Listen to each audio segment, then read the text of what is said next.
ወይ ወንዶች እንደኛ ይከልከሉ ወይም ደግሞ እኛ እንደነሱ ይፈቀድልን አለች አንድ ቀን ሴቶቹን ሁሉ ሰብስባ። እነሱ መልሰው አብደሻል እንዴ? ይሄ እንኳን ሊደረግ ታስቦ የሚታወቅ ነገር አይደለም። ለምን ብላ ጠየቀች። እንዴ ምን ሆነሻል? ባህል ነዋ እንዴ። ባህል የሆነው ምንድነው? እኛም እንደነሱ ስጋ ለብሰናል፣ ደማችን ሞቃት ነው፣ ይነዝረናል። እንደነሱ ታዲያ ለምን እኛ ታስረን እነሱ ይቦርቃሉ?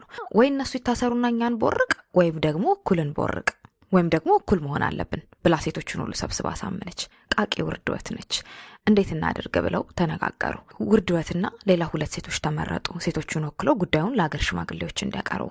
አንድ ቀን የአገር ሽማግሌዎች አገር ጤና ብለው የአገር ጉዳይ ሊመክሩ ትልቁ ዛፍ ስር ቁጭ ብለው ነበር።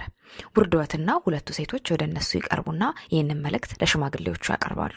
እንግዲህ በዛ ዘመን ወንዶች እንደ ሀብታቸው አቅም 2ም 3ም ሚስት ማሳደር ይችላሉ። ያገኟትን ሴት ቢወሽሙም ባህል ይፈቅዳል። ሴቷ ግን ከህጋዊ ባሏ ውጪ ሌላው እንዳይፈቀድላትም።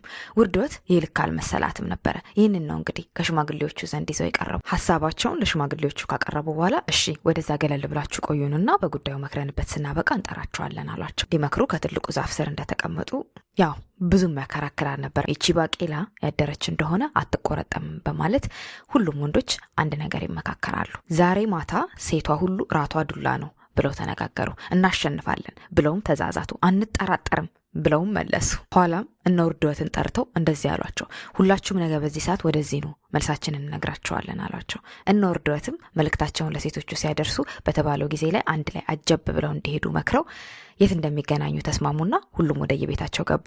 የተደገሰላቸውን አላወቁም ነበር። አቤት ያንለት ማታ የወረደ ዱላ፣ አቤት ያስተጋባው የእንስት ኡኡታ።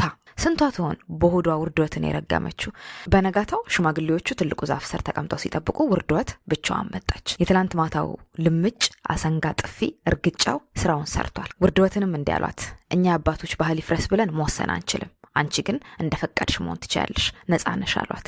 ይህ አስደንጋጭ ታምር ዛፍ ስር ተቀምጠው እያወጉና እየተጫወቱ ምድረ ጉራጌን ከዝጌር ጋር ሲጠብቁ የነበሩትን ሽማግሌዎች አሳሰባቸው። ይቺ ልዩ ፍጡር መልካም እድላችን ሆኖ እኛ መሀል የበቀለች የልጅ ልጆቻችን እንዳይረሷት ምን ይበጃል ብለው እንደሷ ውብ ወራት ፈለጉና የጉራጌ ልጅ ሁሉ የሚያከብረው ምስጢሯን አውቆም ይሆን ሳያውቅ በዓል አበጁላት። ይህንን ያነበብኩት የጋሽ ስብሐት እግረ መንገድ የሚለው የወግ ስብስቦች ላይ ነው።